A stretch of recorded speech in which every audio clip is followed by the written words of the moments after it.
আসসালামু আলাইকুম। Hello everyone, কেমন আছেন সবাই?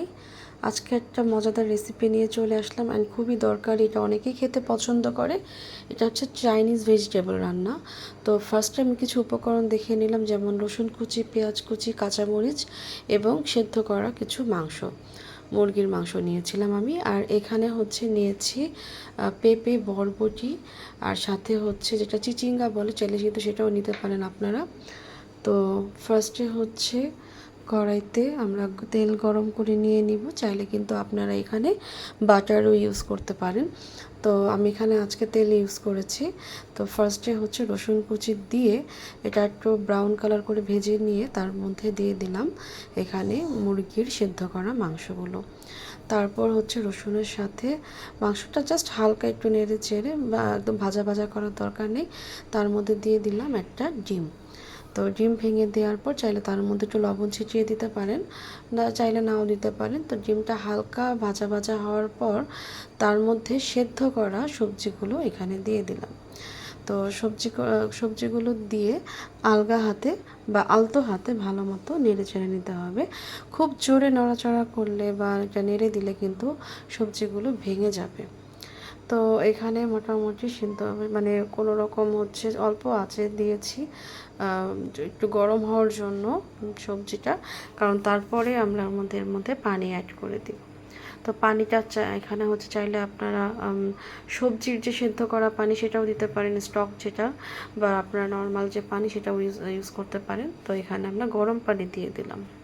চাইলে আপনি অনেক গরমও দিতে পারেন বা মোটামুটি গরমও দিতে পারেন।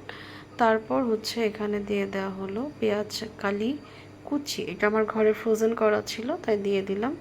তারপর হচ্ছে দিয়ে দিলাম পেঁয়াজ, এটা হচ্ছে পাপড়িগুলো হচ্ছে এভাবে করে নিয়েছি যেভাবে নর্মালি চাইনিজ ভেজিটেবলে থাকে। তারপর দিয়ে দিলাম হচ্ছে এই কালারফুল কাঁচামরিচগুলো, এখানে সবুজ এবং অরেঞ্জ দুই কালার নেওয়া হয়েছে। এতে দেখতেও কিন্তু ভালো লাগে, আর দুটার কিন্তু কেমন যেন একটা দুই ফ্লেভার আসে, একটা পাকা পাকা ফ্লেভার, একটা কাঁচা ফ্লেভার, লাইক দ্যাট। তারপর হচ্ছে তার মধ্যে দিয়ে দিলাম গাজরটা কিন্তু স্লাইস করে নেওয়া উচিত, যেহেতু আমার বাকি সবজিগুলো স্লাইস করা। তো যেহেতু এটা আমার ফ্রোজেন গাজর ছিল কুচি করা, সো আমার ঘরে যেটা ছিল আমি ওই মুহূর্তে ওইটাই দিয়েছি, আর এতে কালারটাও কিন্তু দেখতে ভালো লাগে। চাইলে কিন্তু আপনারা এখানে ক্যাপসিকাম, চাল কুমড়াও কিন্তু অ্যাড করতে পারেন।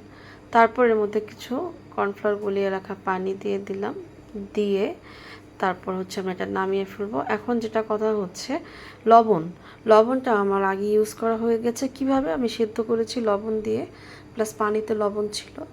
তো লবণটা আমার আগে ছিল, এর জন্য আর আমি দেইনি। চাইলে কিন্তু আপনারা একটু সামান্য পরিমাণ চিনি দিতে পারেন, যেটা আমি এখানে কিন্তু দিয়েছি অল্প, সেটা ভিডিওতেও কিন্তু হালকা দেখানো হয়েছে।